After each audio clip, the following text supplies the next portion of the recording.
বড় পাখির ডাক শিখতাম, বড় পাখিয়ে ফেসকুনার ডাক শিখতাম, ফেসকুনায় হাড়ির ডাক শিখতাম। ওথা খরাত লাগিয়া তো আমরা মানে সমাজরে বিগড়িত আর সমাজরে আমরা বিভাজিত করে ফেলে দিছি। আফজল হোসেন ভাইয়ের প্রশ্ন হইল গাড়ি কতখান ছড়িয়া গিয়া আনা বাড়া দিয়া লামিয়া গেলে কি গুণ হইবনি?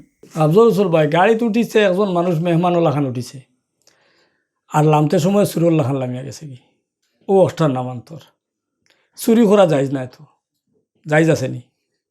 এগুলো দলিল লাগতো না, হলিলে খালি দলিল দেওয়া লাগে না।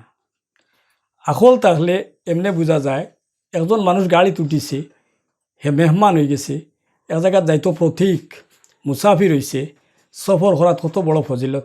কিন্তু আরেকজনটা দুকা দিলে হইল 1 নম্বর কথা, 2 নম্বর হইল সুরুল্লাহ খান লামিয়া গেল কি, 3 নম্বর হইল আরেকজনের হক রাখি দিল, কত বুড়াই ইগু কিলা আমরা ইসলাম কিতা। আমি আশা করি যে কোনো ধর্মতে এটা নিষেধ আছে। এটা এটা এটা মানুষের দুকা দেওয়া আর মানুষের বাড়া না দিয়া যাওয়া, এটা কোনো ধর্ম, ইসলাম ধর্ম দিয়ে না, কোনো ধর্মর মানুষে এটা ভালো পাইতো না, ভালো পায় না। আর এটা কোনো ধর্মর গ্রন্থ তিলা লেখা নাই। আমরা ইসলামও তো কড়া নিষেধ, এটা করতো না। এলা যদি একজন করে গুণাগার হইব। বাদর প্রশ্ন কিতা? নুরামিন ভাইয়ের প্রশ্ন হয়েছে ফানিয়াকির নিচে যদি কেউ খাবার ফিন্দে তেকিত হইব? পানি আঁকির নিচে লুঙ্গি আমি আরবি আবারতগুলা ফড়িয়ান না, সকল জায়গাত আরবি আবারত ফোড়া উচিত না।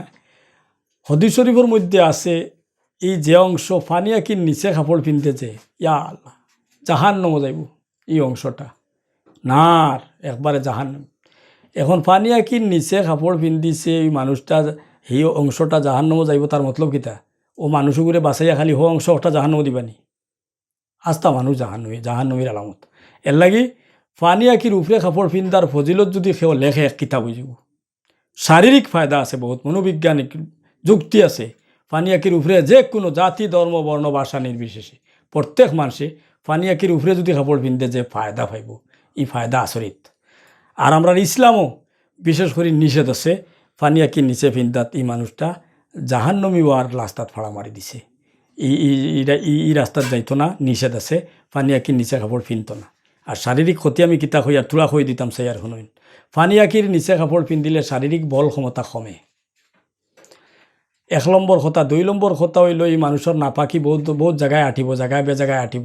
বহুত নাপাকি যদি লাগেও না, নাপাকির বাতাস লাগে যাব। আর নাপাকি লাগাও অসম্ভব নয়, পানি আঁকির নিচে পিন্দিলে নাপাকি লাগি যাব। আর 3 নম্বর কথা হইল তার পরিচ্ছন্নতা যে একটা সুন্দর হইয়া থাকতো, যেন কাপড়েরও হেফাজত করতো, সুন্দর থাকতো। হ্যাঁ, এই সৌন্দর্যও তার রইত না। তো দেখুন একটা হুকুম না মানার কারণে কতটা ক্ষতি দিয়ে পড়ছে।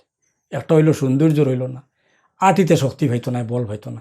একজন মানুষ আপনি প্রমাণ করিলেই বা একজন মানুষ পানি আঁকির নিচে কাপড় পিন্দরা একজন মানুষ ধরেন লুঙ্গি বা প্যান্টুবালা আপনার লগে আটা শুরু করুক, আর আপনার পানি আঁকির উপরে কাপড় ব্যবহার করা, আর লুঙ্গি হোক বা প্যান্ট হোক পায়জামা হোক যে একটা হোক, আপনি পানি আঁকির উপরে কাপড় আপনার, আর একজনের পানি আঁকির নিচে, 2 জন একলগে আটাত লাগিয়া দেখবা, আপনি 2 ফাড়া আগে থাকবা, আপনি 2 ফাড়া আগে। হি মানুষ বল হয়তো নয়, কোনো সময় দৌড়া লাগবো তারলা, আপনার তো বেহরোয়া ফাড়া মারবা।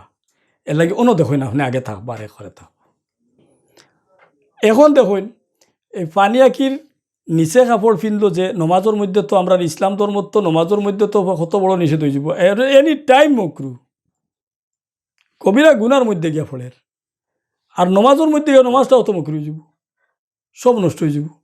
লাগে এই অভ্যাসটা কিতা লাগে করতাম। সেও আছে নমাজের টাইমে থোড়া ঘুরে দিয়ে উঠায়, হ্যাঁ মানছি নমাজটা সুন্দর হয়ে যাব, কিন্তু নমাজের বারা আবার ছাড়ি দিল, তো এইগু কোন ধরনের ভদ্রতা হইল ভাই? এক বিষয়টা আমার চরিত্রত নাই।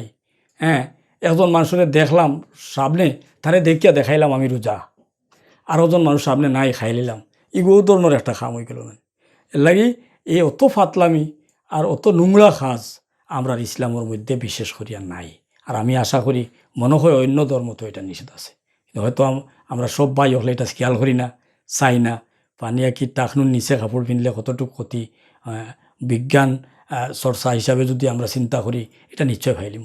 পানি আঁকির উপরে কাপড় পিন্ধাটা সবসময় বালা। আর অগুইল নির্দেশ, অগুইল হুকুম, অগুত আদব, আর অগুত ছোটো মান। আমি কম জোর, আমি অত বড় ফয়লোয়ার নাই, নিজরে সামান্য একটা অনুতপ্ত ভাব আনিয়া দেয় কম পানি আঁকির উপরে কাপড় থাকলে। আর পানি আঁকির নিচে থাকলে একটা বড় মানসি আর একটা বুড়াই আর একটা বদভাব অন্তরের মধ্যে আয়। হজরত থানুই রহমতুল্লাহ লেখছেন যে জাহিরি লেবাসে বাতিনের মধ্যে আসর করে, প্রকাশ্য পোশাকে অন্তরের মধ্যেও গিয়ে আঘাত করে, এটা অসম্ভব না। যে এটা নিষেধ, আমরা রাকাবিরি নখলেও এটা নিষেধ করছেন। বহুত ছোটো ছোটো রিসালাত আছে, কিতাবও আছে, হাদিস শরীফের মধ্যেও আছে। এখন সোয়াল হয়ে দইব যে বেটিনতে হি লোকসান তাই বাস্তা কিলা, বেটিন তো লগর গহ বেলেগ ভাই। পুরুষ আর মহিলার খাজ পুরুষে, পুরুষের খাজ মহিলা, এটা তো আমরা করতাম পারি না।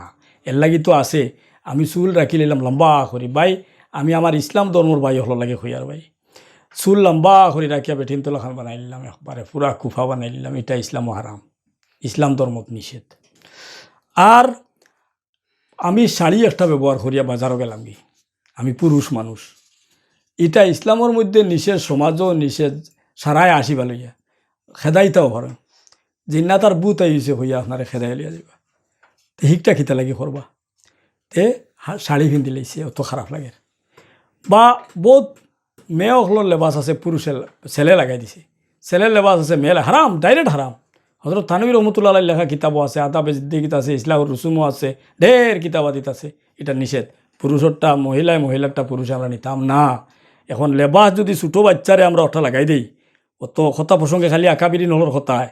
হজরত থানবীর রহমতুল্লাহ লেখায় কিতাবও দেখছি, ছোটো বাচ্চা কুলো থাকা অবস্থায় সাদা কাপড় ব্যবহার করা শিখাইতাম। আমরা সাদা কাপড় ব্যবহার করি না, বাচ্চা লাগি লত গেছি, আগে গেল ওই মোর রঙিন ওঠা, ও লালগু আমার ইগে খুব ভালো হয়, লালগু লইলে ইলা নাই আদর্শ ইয়া, তাহলে তো পয়লা থেকে আমরা সাদা বানাই না, তো উদার বানাই না, এর লাগি বড় ইয়ার লই তার জিলাপির ফেসল লাখান ফেস ভিতরে থাকে। আমার বাই হল বুজুর্গ হল, এটা চিন্তার দরকার। ও ছোটো থাকতে পুরুষের লেবাস পুরুষে আর মেয়ের লেবাস মেয়ে আমরা ব্যবহার করাইতাম। তারা পানিয়া কি নিচে ফিনতো, তারা ইনো ভালাই, তারার হকটাত ভালাই, তারা আওয়াজ ছোট দিত, জোরে মাতিত না, তারার হগুত ভালাই, তারার কাপড় পানি মাংস শরীর ফাওয়ার আঙ্গুলটা ফাওয়াটা দেখতো না, পর পুরুষ আজনবিয়া দেখতো না, বেগানায় দেখতো না, তারার হতাটা বেলেগ। তারার লাগে আল্লাহ পাক পরওয়ারদিগারে আলমে এই হদিস শরীফ যে ওই দাইছে জাহান্নামে যাইব, বেটিন তো লাগি নাই, এগুলো পুরুষর লাগি। পুরুষের আল্লাহ ক্ষমতাও তোরা বেশ দিছে, তারার ক্ষমতাটা শক্তিটা শারীরিক গঠন বেলেগ আছে, তারা শারীরিক গঠনের হেফাজত করা তারার নিয়ম বেলেগ, তারার কাপড় চোপড় বেলেগ। উলামা হলরে জিকাইয়া আপনারা আমল করবার চলেরও, কিন্তু আমরা জানিয়া লাগাই দেই। আমরাও যে ফাঁকিয়ে বড় ফাঁকির ডাক শিখতাম, বড় ফাঁকিয়ে ফেসকুনার ডাক শিখতাম, ফেসকুনায় হাড়ির ডাক শিখতাম, ওথা খরাত লাগিয়া তো আমরা মানে সমাজরে বিগড়িত আর সমাজরে আমরা বিভাজিত করি ফেলে দিছি। এখন আমরা চিনি না, বহুত ফুয়াই না চইন, ফুড়ি নিনা না ধরা যায় না, ফুড়ি নিনা ফুয়া ধরা যায় না, ইলা আমরা করি। ভাই আমি অন্য জাতি মানুষ ভাই হল লাগে আমি এটা হইয়ার না, অন্য ধর্মের মধ্যে হয়তো এটা পারমিশন আছে, কিন্তু আমরা ইসলাম ধর্মের মধ্যে এটা নিষেধ। বিশেষ করে আমরা মুসলিম ভাই হল লাগে হইয়ার এটার থেকে বাঁচিয়া থাকার চেষ্টা করবা। আর সব সময় লেবাসটা মার্জিত হইতো, বেশি একবারে হাইফাই আর বেশি এখানে কমজোর ইলা হইতো না। ইনো আরেক কথা আমার হইবার আছে, প্রসঙ্গত হই দেই। আর বাচ্চা একটা দেখুন ইসলামর কত বারিক হুকুম, ইসলামর মানে দূরদর্শী হলে চিন্তা করছেন। ও কয়েকদিন আগে দেখছি এক বেটা তার ফুয়ার মুম্বাই থেকে আইছে, ফুয়ার গাড়ি এখান আনছে, হাসালগর গাড়ি এখান দেখা যায়, বড় গাড়ি, গাড়িটা রাস্তাত নিয়ে উঠাইছে, এখানে দস্তুর মতো বড় গাড়ি, এখান থেকে আনছে। আমরা আখতা দেখে আসারিতে গেছি, এখানে মুম্বাইতে এখান থেকে আনছে। তো দেখুন গাড়ি আমার ফুয়ারে আমার তৌফিক আছে, আমি বড় গাড়ি এখান লিয়ে দিয়েছি। আরও জনের তৌফিক আছে প্রত্যেকদিন খালি বালা খার আপেল আঙ্গুর, আরও জনের তৌফিক নাই কোনটা খাওয়াইতে পারেন না। আমরা রাকাবিরি নহলে লেখিয়া থিয়া গেছেন, ইলা করতাম না আমরা। যদি আমি বেশি দামি জিনিস আনছি আমার বাড়িত, আমার লাগা বাড়িত দিতাম, আমার এই তৌফিক নাই, তো আমার বাড়ির হুড়তারে লুকাইয়া খাওয়াইতো। আমার বাড়ির হুড়তাই কিনা আতলিয়া রাস্তাত বাড়িত না, আরও বাড়ির বাপে আনিয়া দিতে পারেন না, হি বাড়ির হরুতায় দেখিয়া তার জ্বালা আইব, তার বাপর প্রতি তার বিদ্বেষ আইব যে আমরা আব্বাই আনিয়া দেন না, আনিয়ে দিতে পারেন না। এর লাগি আপনি যদি কোনো দামি বস্তু পরিশ্রম সম্মানী বস্তু আপনার পয়সা আছে আনছেন, আপনি হাদিয়াও করতা, আত্রাফর মধ্যে দিতা, হাদিয়ায় মহব্বত বাড়ে। আত্রাফর হরুতায়ও আপনার ইন থেকে বাঘ ভাইতো, তারারও হক আছে। আর আমি একলা লইয়া আইলাম, আর খালি আমারও কিন্তু তোর গাড়ি আমি দেখাই, আর আমারও কিন্তু তোর বাড়ি আমি দেখাই, আমারও কিন্তু তোর জোশ আমি দেখাই, আমারও কিন্তু খালি আপেল খাওয়াই আর বেদানার আঙ্গুর খাওয়াই, আর লাগাবাড়ির মানুষের একদিনও দিছি না। ইগু আমরা ইসলামর, আমরা রাকাবিরি নহলে একটা আদবর খিলাফ লেখছেন। আর ইগুর মধ্যে আমল করাত বহুত বড় একটা বেউপাই আর বহুত বড় বেদর্দি হয়ে যায়।